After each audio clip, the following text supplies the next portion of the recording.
outras questões.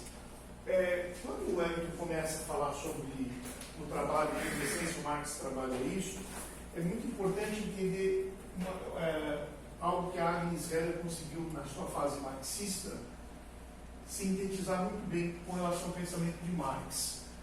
Porque ela, assim como o seu mestre Lukács... Está escrevendo? Não enxerga direito. Tá bom. A socialidade aparece como a primeira grande essência humana. Né? Quando a gente fala de essência humana,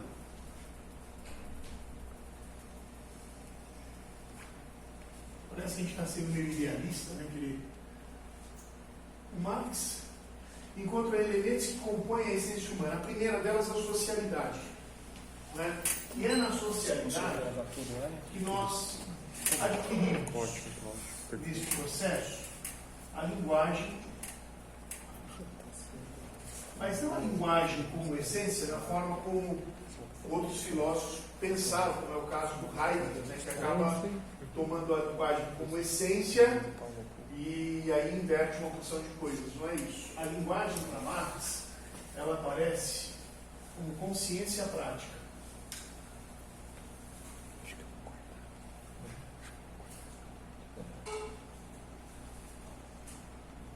Consciência prática.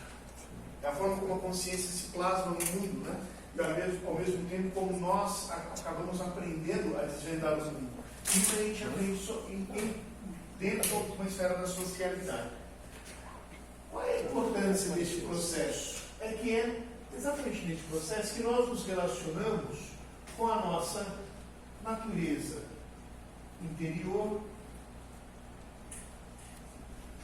fazendo uso necessário da natureza exterior. A isso, neste processo, nós chamamos de trabalho. O objetivo do trabalho, que é o que o Wellington colocou muito bem, que é algo inerente a todos os seres humanos em qualquer tempo e lugar, é que o trabalho, né, deve nos conduzir a um processo necessário de libertação. Então, só é possível atingir a liberdade no momento em que eu supro as minhas carências individuais. Marx diz que o ser humano é um ser que carece, é um ser que padece, e porque padece e precisa suprir as suas carências, não é? Ele faz uso de sua consciência prática por meio do trabalho, interagindo com o mundo existente com o objetivo de atingir a libertação de sua própria condição natural, que o mata a cada 3 horas, de fome, de sede, de frio, de calor, de sei lá o quê, não é? Então, e aí, isso ocorre de uma forma universal. 5h17. O que quer dizer? Que todos os seres humanos passam exatamente pelo mesmo processo. Toda a humanidade, ela é apenas uma. Quer dizer, não existem raças, não existem... Não é? A gente pode até... aqueles que discutem de uma forma mais identitária essas questões, com todo respeito à particularidade e à importância dessas lutas, que em cada circunstância, em cada momento da história, em cada lugar da história, ela tem sim que existir e tem que dar adiante, mas é preciso dizer, antes de mais nada, que a raça negra ela não existe, que a raça branca ela não existe, que a raça amarela, vermelha, azul, abóbora ela não existe, só existe a raça humana. Nós somos uma única gente. Então eu acho complicado essa coisa de reivindicar, né? Assim, eu sou da raça ariana, isso gera problemas, como gera problemas. Não, eu sou da raça negra, eu sou da raça, sei lá o que for. Porque somos universalmente o mesmo. E por que somos universalmente o mesmo? Porque realizamos nesse processo. Então, por que aí sim acho que é o ponto alto do pensamento de Marx, o trabalho aparece como a grande essência, porque a essência humana do trabalho dele, porque liberdade é uma essência humana. Nenhum outro ser da natureza é livre. Eles são determinados. Nós somos seres de indeterminidade. Não é? Uma ave ela é obrigada a voar. Olha, livre como um pássaro. Ao contrário, preso como um pássaro, ele tem que voar. Senão ele não tem outro jeito. Nós não. Nós, a despeito de sermos bípedes e terrestres, nós voamos, nós adentramos o oceano, vivemos no gelo, no deserto, na floresta, tanto faz. Na Lua, e querem nos levar para Marte. A mim não, né? Marte é vermelho. O Marcos Pontes disse que vai, então deixa. É bom que vá. O pessoal. Leva o Bolsonaro junto, leva a comitiva toda. Eu também acho. Então Deixa lá. Deixa lá primeiro. Passagem só de ida, né? Então a ideia aqui é assim, a liberdade é uma característica humana, que ela não existe sem o trabalho. A universalidade, aquilo que nos une no todo, ela é uma característica humana, que só se dá por meio do trabalho. Assim como a possibilidade da construção da linguagem como consciência prática, ela só passa a existir a partir do trabalho, da atividade humana prática sensível. Então, por isso que o trabalho é a grande categoria para Marx. Porque ela une todas as outras categorias. Não faria sentido o trabalho sem a socialidade, não seria possível sem essa compreender o mundo e assim por diante. Esse é um ponto alto do pensamento dele, eu acho. Outra questão que eu queria colocar é aquela concepção clássica do valor. Não é? Discutiu-se aqui a ideia, e algo que eu discuto no meu livro, da mercadoria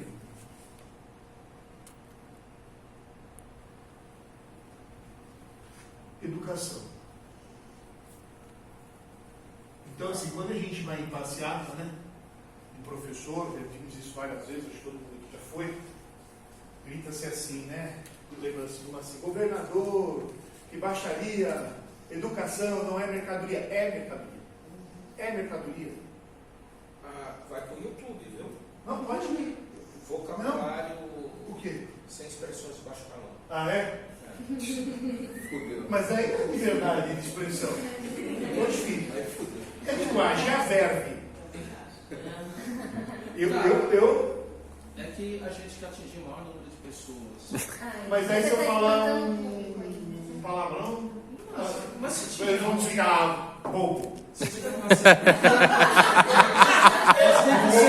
finalidade. Não vou curtir. Eu ia curtir, não vou curtir mais. Ah, parece. Mercadoria e educação. Mas então é educação, é mercadoria sim. Eu sei. É comigo. É 12. Nem comigo, é 12. 12. Olha só. Vocês já leram aquela grande escritora Carolina de Jesus? Não é? Ela fala. Ela fala das passagens por vários bairros, né, da cidade de São Paulo e de Guarulhos também. E ela fala sobre o 12, a favela do 12, do lado da onde a gente foi criado. Né? Eu fui criado no Campo de Várzea ali do 12, que é no Campo do Basquinho, na Gama de Vila Galvão. Mas no Corinthians agora. É a identidade clássica. Olha só. Uma questão chave para compreendermos mercadoria é valor. Então, entender como que a educação se torna valor. E aí Marx vai explicar que valor só existe na sociedade capitalista. É uma criação específica do capitalismo. E o que é o valor? Ele vai dizer que é tempo de trabalho socialmente necessário. O valor é tempo de trabalho socialmente necessário. Por isso ele é consequentemente relacional. Ele é relacional, ele exige equivalência. Isso aqui é um ponto interessante. E ele é abstrato. O valor é isso. O valor é uma categoria absolutamente abstrata. Abstrato. Valor é algo impalpável, não é? Onde a gente só o percebe no momento relacional, não é? E ele nos aparece de forma abstrata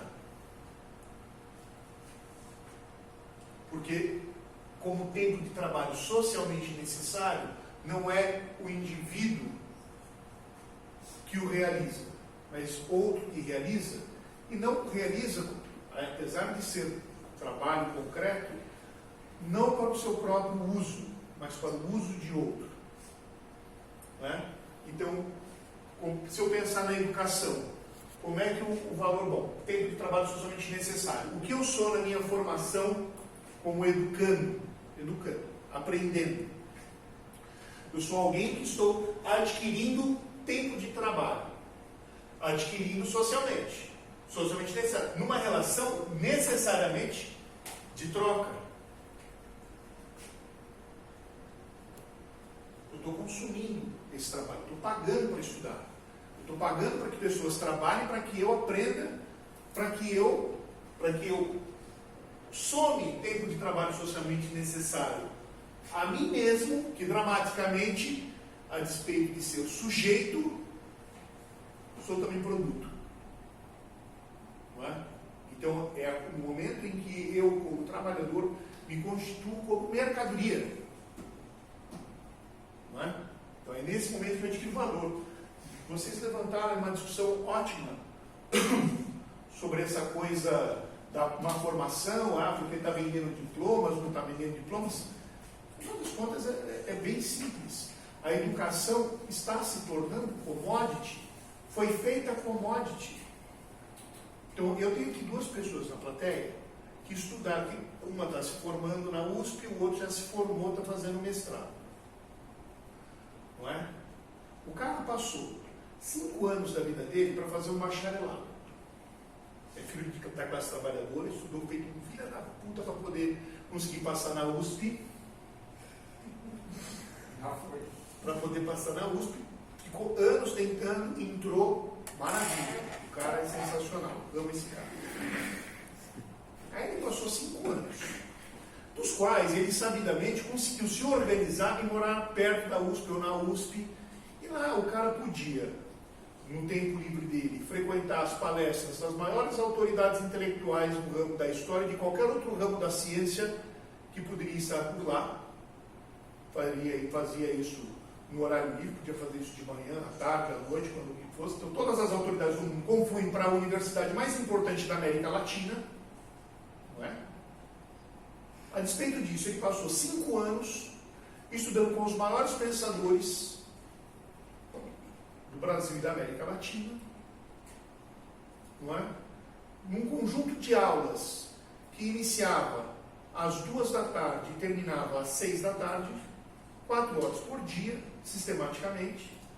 Então faça a conta, quanto trabalho foi necessário para formar esta mercadoria que ele é hoje como trabalhador. Muito bem.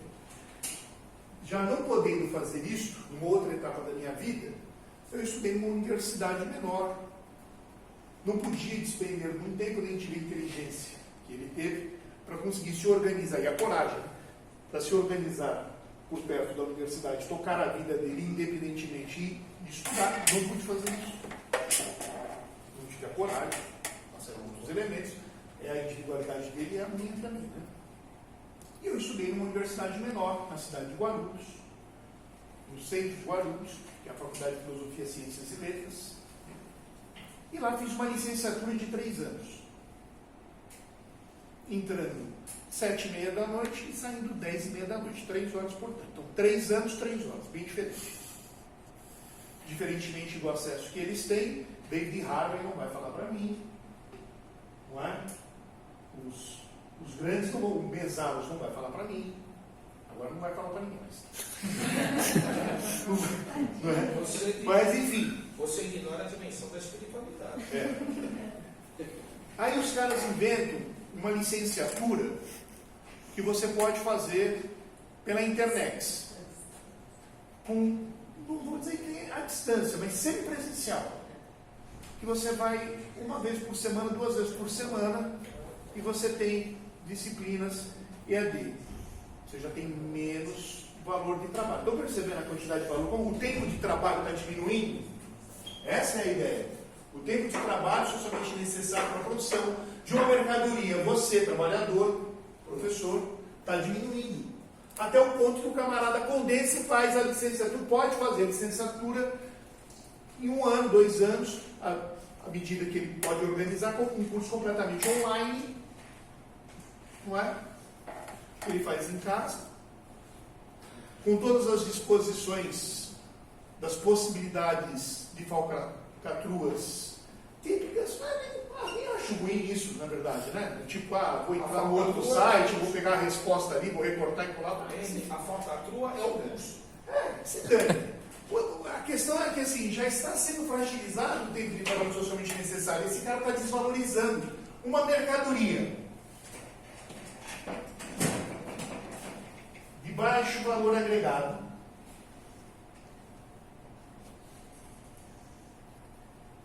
não é outra coisa senão uma commodity.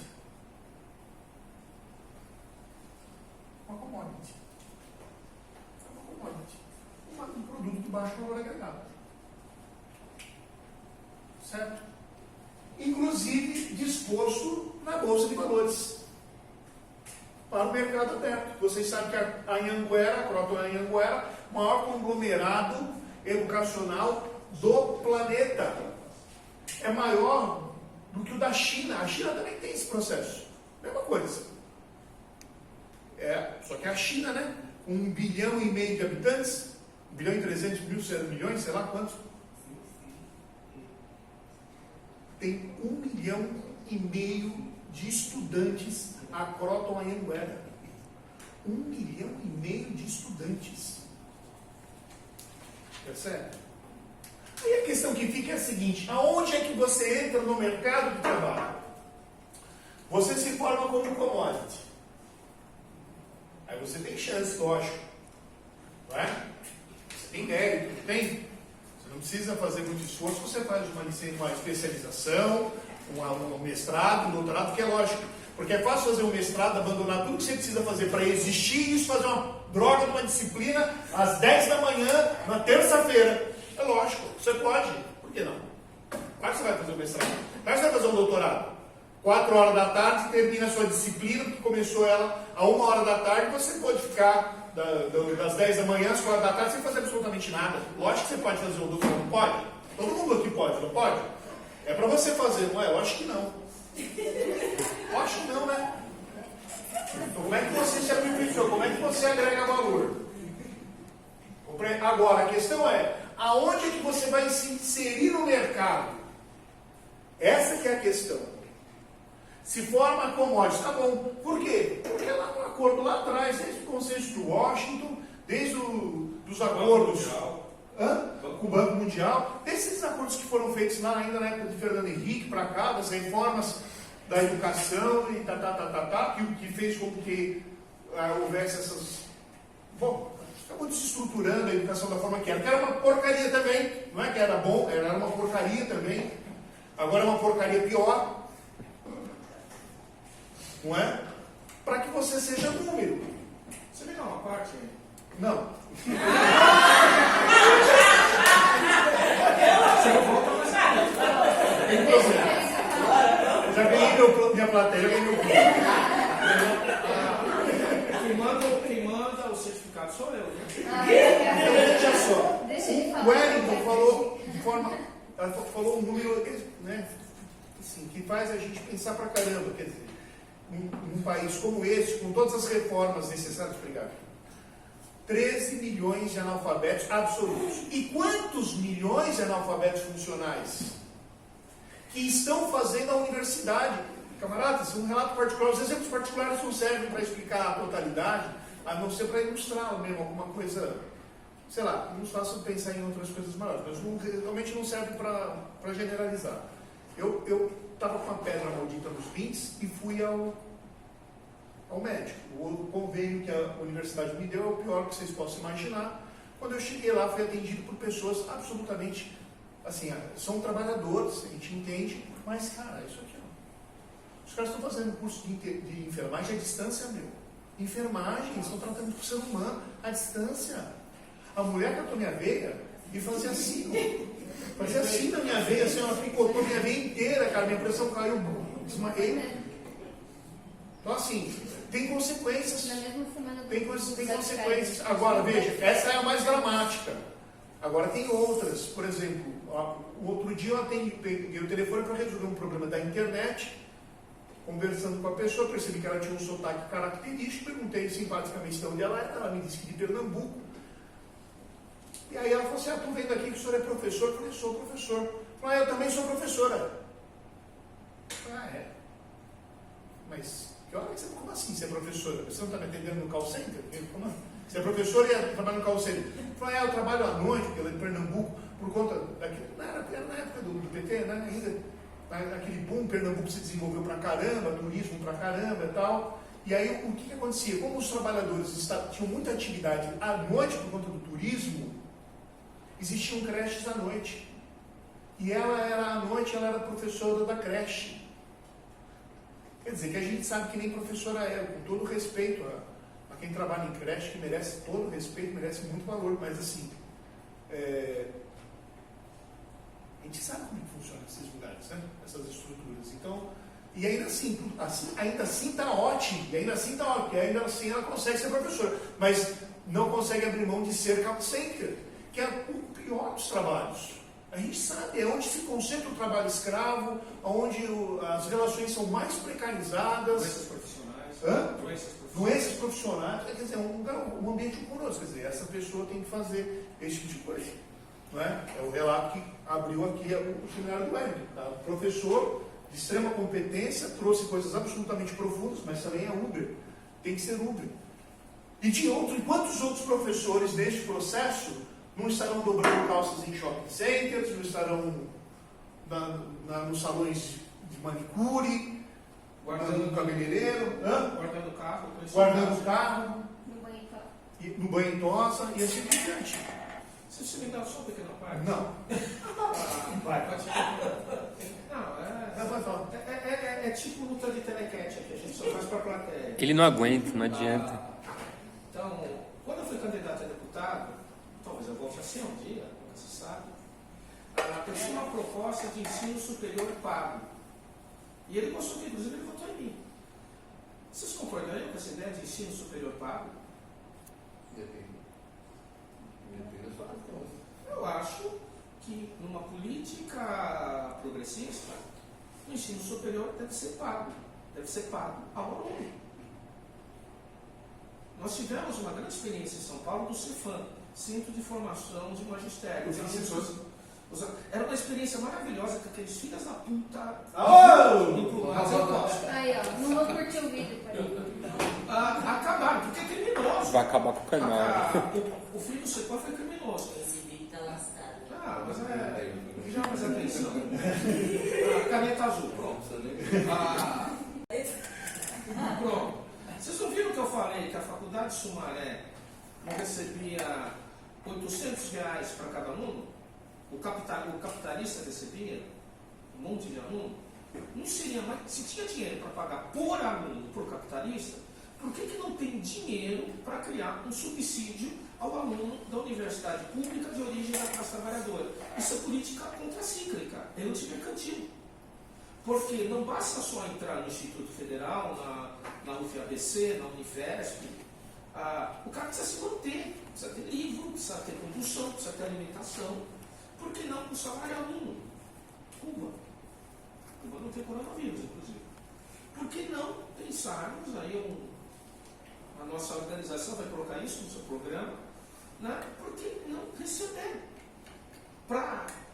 Eu sou fã, eu conheci pessoalmente um sujeito chamado Florestan Fernandes. Ele era filho de mãe solteira, portuguesa analfabeta e empregada doméstica. Ele foi engraxate e garçom. Ele entrou num curso de ciências sociais e virou sociólogo, efetivamente, na sua praxis. Ele não virou call center, porque não adianta cair numa igualdade. Então, nós temos que verbalizar, e, desculpa, a organização política que a gente concorda, tem dinheiro para salvar um monte de gente da crise. O Silvio Santos ia falir.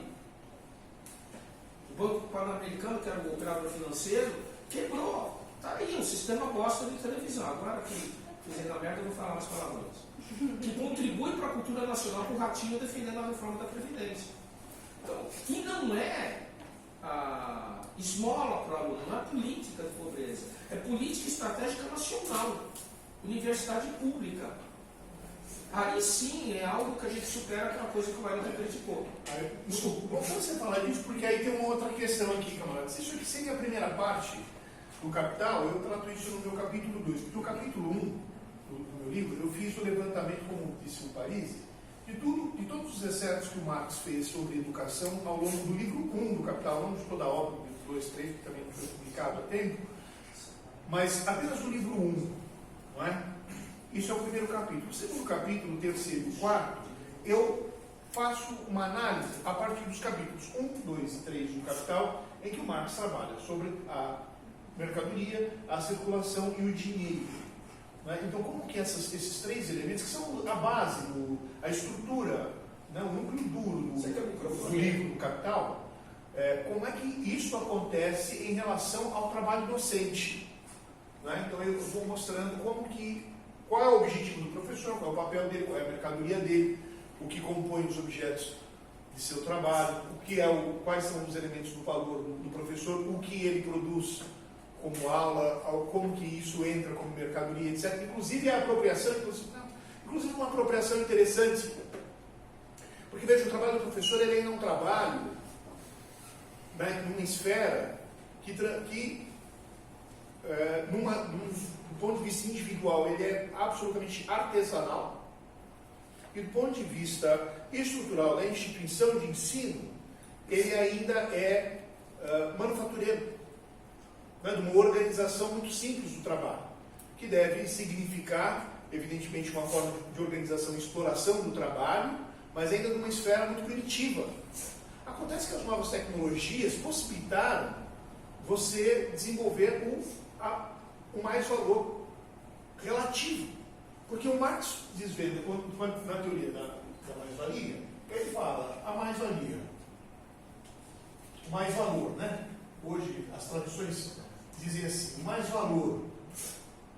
mais-valor, ele pode ser absoluto ou pode ser relativo.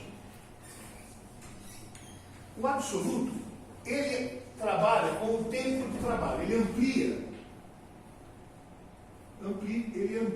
o tempo do trabalho. Então o sujeito trabalha 4 horas, vai trabalhar 8, vai trabalhar 12, vai trabalhar 16. Amplia o tempo do trabalho.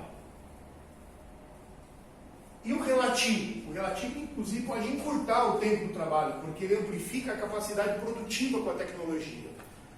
Como que isso chega no professor? O trabalho à distância, claro. O ensino à distância, a videoaula. O sujeito deu uma aula no videoaula, seja de 15, algumas são de 15, outras são de 20, outras são de 30, outras são de 45 minutos, 1 hora, tanto faz, a depender da instituição, da disposição, mas o fato é que aquela hora gravada será replicada milhares de vezes. Milhares de vezes. O que é isso? É o uso da tecnologia para amplificar não a quantidade do trabalho, mas potencializar as vezes em que os resultados do trabalho podem ser acessados e feitos mercadoria. Então, finalmente, no universo da educação, a mais-valia relativa chegou com as aulas online. Eu lembro, na década de 80, eu era menino e eu estudava música no conservatório lá de Guarulhos, e eu tinha um professor meio assim, né, malucão, e ele falava, assim, mas ele falava umas coisas assim, meio crítico com tudo, né, eu nem sei se hoje ele seria muito progressista, nem sei, mas ele falava uma coisa interessante, ele falava assim, olha, essas aulas, o videocassete vai superar o professor. O sujeito vai gravar uma fita de videocassete, uma aula de videocassete, e não vai precisar mais ter professor em sala de aula. Quer dizer, ele falava com a linguagem do seu tempo, né? Não se imaginava que nós chegaríamos tão rápido a uma tecnologia como a que nós temos hoje, que é coisa tão besta, né? Hoje no celular, um objeto desse, que é útil para uma série de coisas, né? Mas perverso para uma série de outros com seu mau uso, né? Então, uma característica interessante de pensarmos a forma de exploração do trabalho do professor, do trabalho do docente, é sem contar as horas eletrônicas que não são computadas, que ainda nós dos sindicatos porque eu sou secretário-geral do Sindicato dos Professores de Guarulhos, e nós temos uma treta danada com o Sindicato dos Professores de São Paulo, não é a POS, É sempre São Paulo. mas é o SIMPO, que é o das entidades privadas, né? E temos uma briga histórica contra a FEPESP, que é a federação que nós fazemos parte, nós somos oposição dentro da FEPESP, né? Então eles nos odeiam, porque sequer conseguimos, nós brigamos há mais de 15 anos para regularizar o trabalho à distância, a profissão docente à distância, porque os caras colocam como tutor e não como professor, mas é professor, porque quem faz a função de tutor é professor. E se o tutor não é professor, mas faz função de professor como tutor, ele é professor. Não interessa se ele é formado ou se ele não é formado, ele tem direito como categoria.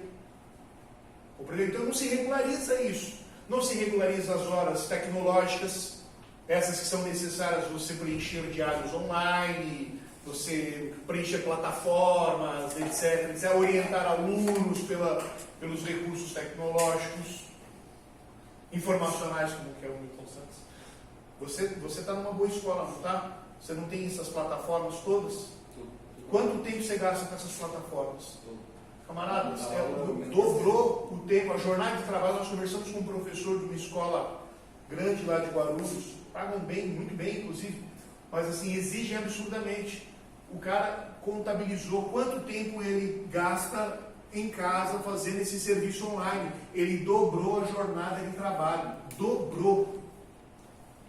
E o que é isso? Mais-valia absoluta. Mas por meio do quê? Da mais-valia relativa. Então, olha a complexidade. Aquilo que falava Marx aqui para nós, não é que não serve, mas precisa ir além. Marx só pode pensar o tempo dele. Para nós, o problema ainda vai além. Ele não só conseguiu fazer o uso da jornada, a exploração do trabalho relativo, oferecer um produto de melhor qualidade para o seu aluno, evidentemente, uma escola dessa dá um suporte enorme para o aluno, porque o aluno tem plataformas preenchidas pelo professor, orientadas o tempo todo, diálogos online, inferno, não é? Sem receber nada por isso, ao mesmo tempo amplificando a sua jornada de trabalho e fazendo uso do mais valor relativo. Né? Então esse é um outro aspecto para esse debate. E no final das contas, camaradas, eu acho que um dos capítulos mais interessantes é justamente o mais curto, que é o terceiro capítulo. Primeiro eu falo do capital, o segundo eu uso da mercadoria, o terceiro da circulação. Quando a gente fala da circulação, porque veja, uma mercadoria, se ela é relacional, como eu disse ali, ela precisa estar num processo de trocas. Então, para isso, existe um mecanismo de circulação. Então, ela é uma relação contínua. Quem quer comprar, quem quer vender, uma relação de vontade. Então, mas como você equaliza esse tipo de coisa? Você precisa de uma entidade fora deste processo. Como assim? Se a gente pegar como que funcionava a relação de trabalho lá no começo, ou até mesmo de produção, do mercantilismo e tal, na época do mercantilismo, um pouco antes, né, quando o estudo nascia com o renascimento urbano comercial lá na Idade Média, muitas vezes o produtor imediato era o próprio comerciante. Não é? Se a gente pensar numa relação medieval mesmo, né, o senhor político, né, o senhor do feudo, ele era o cara que também estabelecia as relações diretas com o trabalho, com o seu trabalhador. E ele tinha direito, ele dizia o que eram as regras, o que não eram as regras, ele que ditava como que era. Não existia essa separação. No sistema do capital, essas relações, elas acontecem separadas com o aval do Estado. Que lá no começo surgiu, evidentemente, para garantir os interesses da burguesia nascente, né? Então você é o rei aqui, mas tem 30 feudos, e 30 nobres, e 30 políticos, então Só que, porra, eu passo ali, eu tenho que trocar moeda, eu passo ali, eu tenho que pagar o imposto, eu passo ali, eu tenho que trocar o peso. É um inferno na minha vida. Vamos unificar tudo isso aqui. O rei vai falar, pô, mas eu preciso mudar, porque eles são meu exército. Se eu falar que vou entrar ali, os caras se unem e me arregaçam. Não, eu pago o exército para você de mercenário, um exército pago, dou a você o exército, você unifica essa porra toda. É para ser simples, não é para ser bem básico, né? Claro que nas particularidades foi bem diferente do que isso. Mas para ser básico, isso o Marx conta esse processo lá no capítulo 24. Né? Vai contando essa historinha, né? Então, como é que foi isso? A burguesia criou um Estado Nacional. Aos poucos nós vimos na história que o absolutismo monárquico, a forma mais acabada do Estado Nacional, gerou contradições. Quer dizer, criada pela própria burguesia, o Estado Nacional virou um problema para a burguesia. Vamos precisar destruir esse Estado absolutista. Aí vem teóricos, vem iluministas, né? Gente de toda a ordem e faz uma revolução, arranca a cabeça do rei, toma o poder e tal. E qual é a vantagem disso? É que agora o Estado, sob controle, evidentemente, de uma burguesia, ele é uma entidade que regulariza as relações de troca, evidentemente, mas de uma forma democrática. Então a democracia, ela entra como um valor, né, importante para a burguesia, como um princípio, não é? E em que a burguesia passa a ter participação ativa no Estado. Lógico, constrói as leis que garantem o seu sucesso.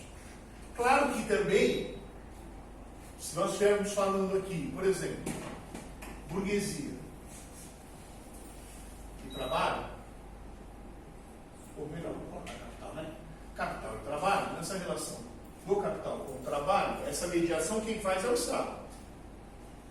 É uma relação à parte. Então, assim, como é que eu vendo esse trabalho? Está tudo estabelecido nos acordos comerciais, que são os mais importantes, né? Pega a história do Brasil. Olha, nós tivemos uma Constituição monárquica feita em 1824. Depois fizemos uma república, 1891 a Constituição. Depois 1937, não, 1934, 1937, 1946, 1967, 1988. Tivemos 6 constituições republicanas e uma monarquista. Deste tempo todo, sabe o que não caiu? Existe um fenômeno, né, que é de recepção. Então, quando você... recepção constitucional.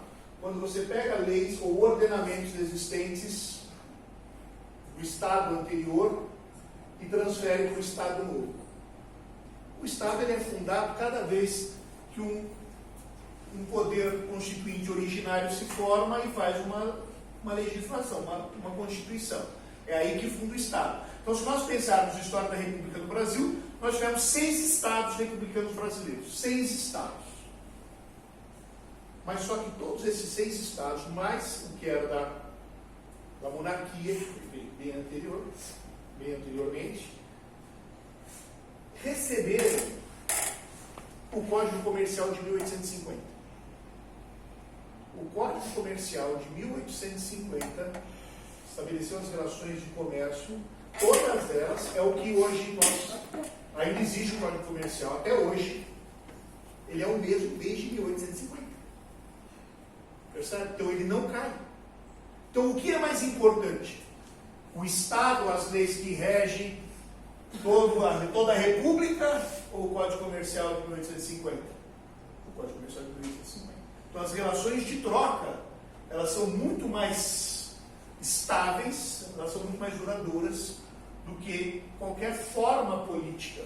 Mas as formas políticas, a forma política, no caso aqui a forma Estado, mas a forma Estado é uma, mas a forma política, ou as duas formas, a gente pode dizer, uma é diferente da outra, tá? Assim como as instituições políticas são também outras coisas diferentes da forma política. Elas são expressões correlatas da forma mercadoria. Da forma mercadoria. Então, qual que é a ideia aqui? Como é que, o que vocês pensam, qual é o papel que vocês pensam ter o Estado no processo da criação disso que nós chamamos hoje absurdamente de políticas públicas? Porque então nós assumimos que existem políticas privadas. Se tem um Estado para garantir políticas públicas, nós também temos um Estado para garantir políticas privadas. Como é que esse Estado, como é que vocês imaginam? Vocês querem salvar esse Estado? Vocês querem moralizar esse Estado? Se a base, o fundamento desse Estado é justamente aquilo que garante em torno da propriedade privada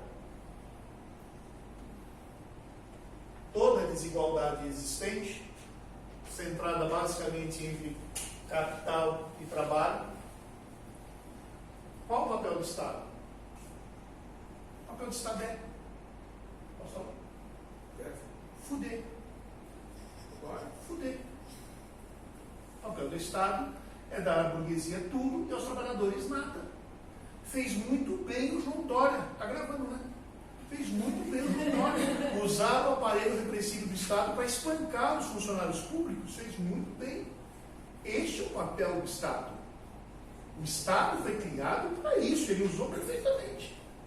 Nós é que insistimos em achar que não.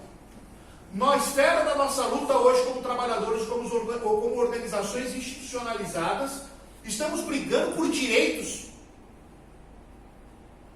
Quais direitos? Os direitos criados por esse Estado. Claro que em um determinado momento, em uma determinada ocasião, sim, os direitos foram feitos lá, com base lá na Carta do Lavoro, os direitos trabalhistas são direitos fascistas, lá, com referências àquilo. O direito penal brasileiro também.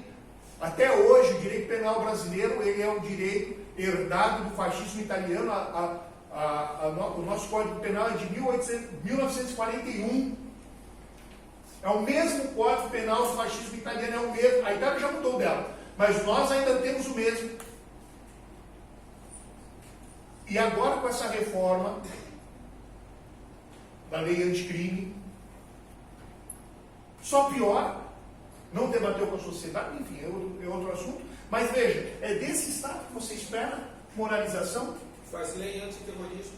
Você pode ser preso. Faz lei antiterrorismo. Isso pode ser. Não, estou falando sério, não é? Faz lei antiterrorismo. Isso pode ser enquadrado, que nós estamos fazendo, uma formação autônoma de trabalhadores independentes, pode ser encarado como uma subversão. Pode. Lei de Segurança Nacional. Desobediência civil. Então, assim, precisamos questionar isso, não é? Entender como isso aqui se relaciona, a forma Estado, a forma política se relaciona com a forma mercadoria e como esse Estado está para garantir, evidentemente, apesar da pinta democrática, quando você só, veja, e você só é cidadão no ato de votar, em mais nenhum momento, em jogar lixo no chão, não, nada disso faz cidadão. Não jogar lixo no chão, não atravessar sinal vermelho, nada disso. O que te faz cidadão é votar. E o que é votar? Votar é alienar a sua potencialidade política. Então eu pergunto para vocês, pensando na forma política, o que é isso aqui que eu acabei de desenhar? Não, isso não é uma árvore. Isso é a representação de uma árvore. Eu não posso sentar embaixo dela, tomar sombra e colher frutos. Posso? Se eu fizesse isso, vocês me chamariam de maluco, me internariam, saia daqui a se amarrar. Não é? Isso é representação, isso não é árvore. O que nós queremos como democracia, como participação política, como cidadão efetivamente? Nós queremos árvore de fato, frutos de fato. É o que queremos, é o que sonhamos, é o que imaginamos poder ter. E a sombra de fato. E sombra de fato. A sombra de fato, a árvore de fato, o fruto de fato. De fato, é isso. É isso o que queremos. E o que nos leva, o que nos dá a república burguesa, a forma democrática representativa, isso aqui. Então, no dia da eleição, você potencializa a sua forma, você transforma a sua árvore real em representação de árvore. Tum. E a partir dali você passa a sonhar com esta árvore, imaginando o dia que você tomará sombra e comerá frutos dela. Não vai tomar nunca, porque era apenas uma representação. Na efetividade, o que está se fazendo lá, esses reais atores, né, você se alienou, mas eles são reais. E eles são reais e eles devem fazer a funcionalidade dessa estrutura. Realizar a funcionalidade dessa estrutura. Então, claro que ainda a esfera de luta possível, pelo menos uma, pode ser representativa, ainda que representativa, é a que deve ser usada. Vai resolver? Não vai. Claro que se a gente colocar 513, se a gente colocar 513 Sâmias Bonfins, pode ser que a gente resolva. Pode ser. Por força, por excesso de caráter daquela mulher, né? Daquelas pessoas que acertam. Claro que pode ser. Mas terão que ser 513. Se a gente colocar só 250, a maioria vai fazer valer isso aqui. Não vai fazer valer outra coisa. Veja, mesmo com esse processo, uma possibilidade remota, porque qual é a possibilidade real de fazermos isso? De verdade. Qual é a possibilidade real de colocarmos 513 Sâmias Bonfins lá? Nenhuma. Então nós estamos nadando contra a corrente. Ou estamos pedalando de bicicleta ergométrica. Não vai sair do lugar. Percebe? Aí pergunta-se assim, qual é o papel da educação, de uma educação emancipadora? Se nós quisermos debater uma educação emancipadora, tendo como princípio regimental o BNCC, o Plano Nacional de Educação, etc., francamente, largamos parado. Ah, mas está tão bonitinho, tão bem escritinho, a partinha de história, ela até fala de luta de classe. Tem o desenho da máquina, né? Lá, não é? Mas que deve terminar, na verdade, com uma luta por reconhecimento.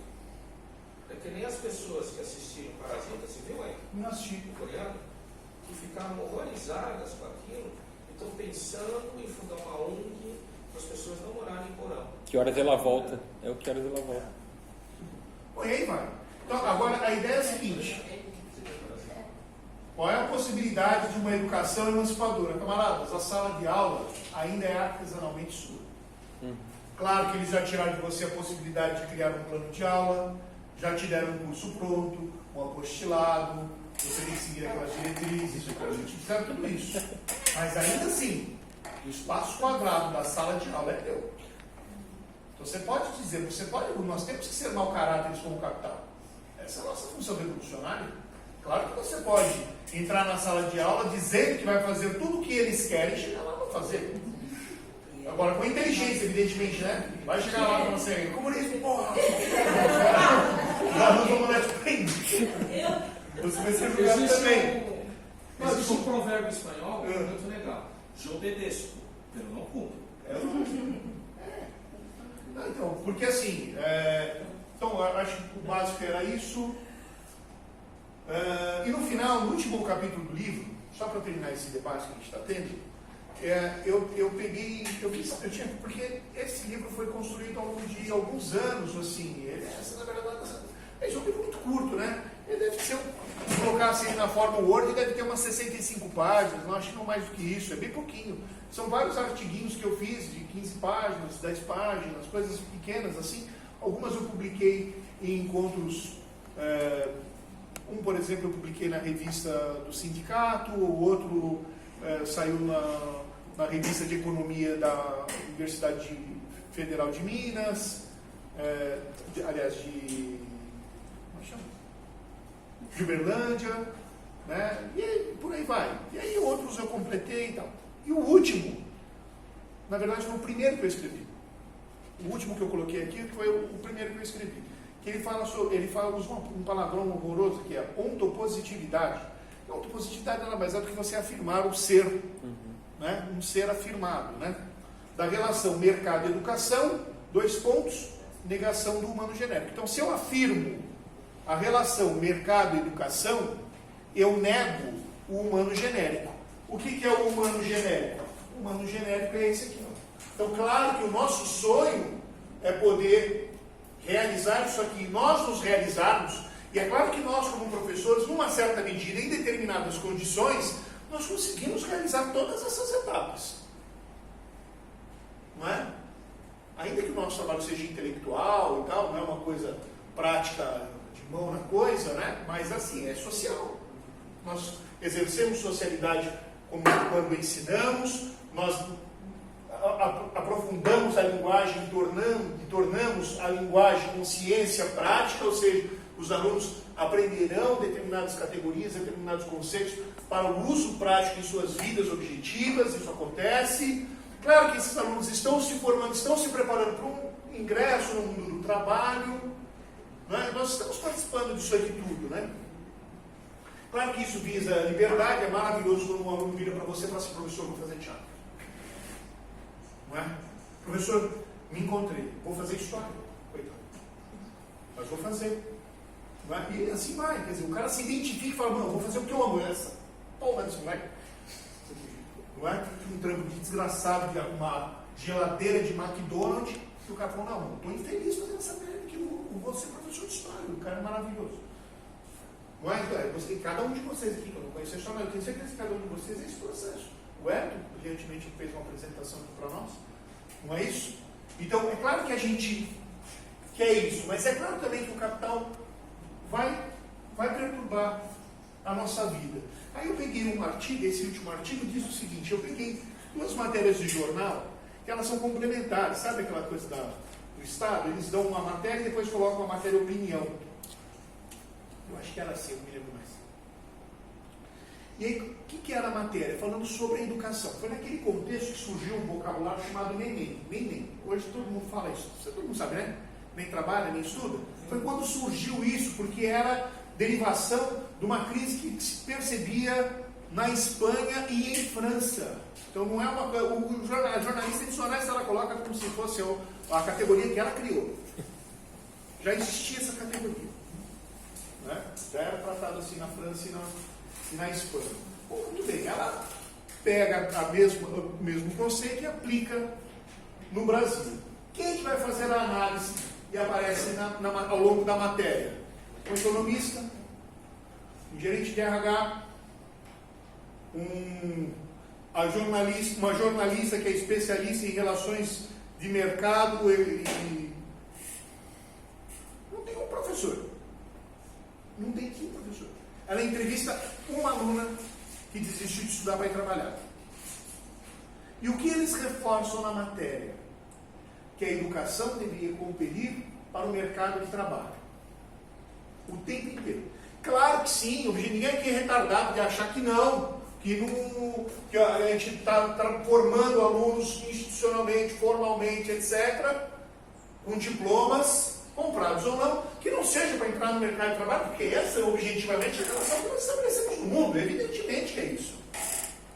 Mas, toda vez que afirmamos, e é isso que nos causa angústia, toda vez que realmente afirmamos isso e que isso é colocado de forma escancarada e posta, porque isso rompe com os nossos sonhos, não é?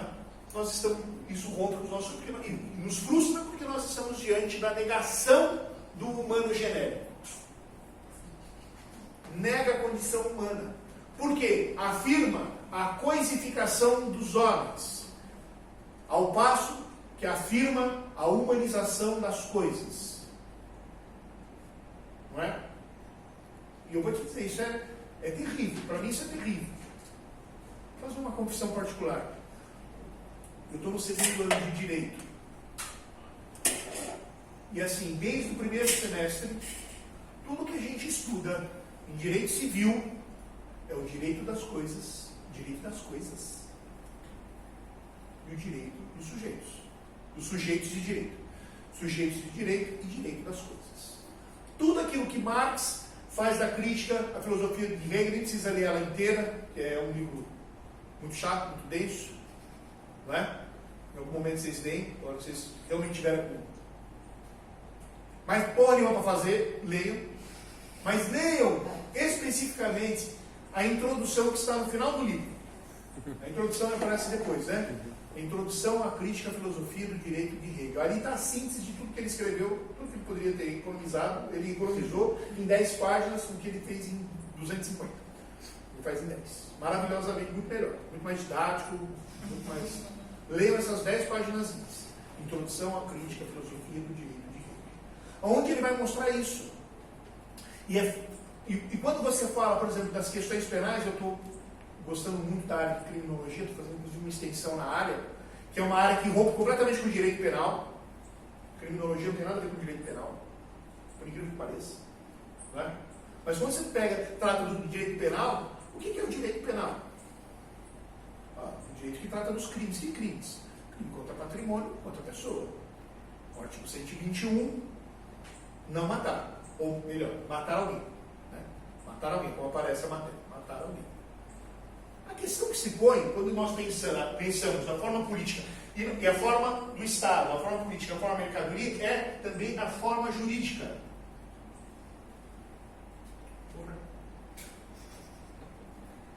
A forma jurídica, ela é um desdobramento da forma mercadoria.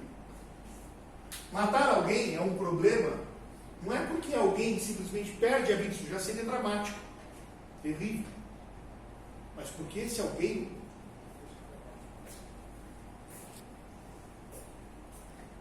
ele tem propriedade jurídica enquanto mercadoria. Cuida-se dos doentes, claro que a luta histórica dos trabalhadores no hospital público, é claro que é. Mas há interesse em se cuidar também de pessoas para que elas não adoeçam, porque elas são trabalhadores, como trabalhadores de mercadorias. Compreende? Então, se você levar na cara a forma jurídica em relação à forma mercadoria, ela se relaciona plenamente. E assim com mais tudo que você puder imaginar. Compreendeu? Então, espero ter ajudado a pensar um pouco como romper com isso, né? Agora, as culturas, o que mais importante do que isso? Ninguém vai fazer revolução sem lutar armado. Agora eu vou para isso. Ninguém vai fazer revolução sem lutar armada, tá? Então nós somos um organismo de esquerda. Não sei qual é a posição do Paris em relação a isso. Eu não quero ir para a cadeia. Eu não sei a relação do Paris em relação a isso. Eu sou diabético. A questão é muito simples. A burguesia tomou o poder da mão dos reis absolutos por meio de armas. Derramou sangue, matou a aristocracia, cortou cabeça, e foi assim que eles tomaram o poder. Não foi com flores. Não é um convite para jantar, como já disse alguém lá. Não é? Não é um convite para jantar. Não se faz revolução convidando um camarada para jantar. Não é assim. Mas não é assim que se faz revolução, sabemos. Então aí assim, aí nós somos da esquerda. Mas armamento não. Armamento, a gente é contra o armamento. Mas com que arma? Com um copo d'água? Tomei o poder. É a casca de banana. É a casca de banana da Intercept, né? É a casca de banana, né? Não dá. Então a gente vai ter que repensar isso, tudo bem? Algumas coisas, assim, algumas coisas a gente tem que começar a pensar. Ações educativas por uma cultura da paz. Leonardo Boff, a teologia da libertação, eu acho maravilhosa. Teologia da libertação. Eu tive que o Papa. Mas vamos ouvir mais o Papa. Sejamos revolucionários. E não dá, vamos confiar nisso. Democraticamente, de forma representativa, a gente pode alcançar alguma coisa. A possibilidade é remota. A gente pode alcançar algumas coisas.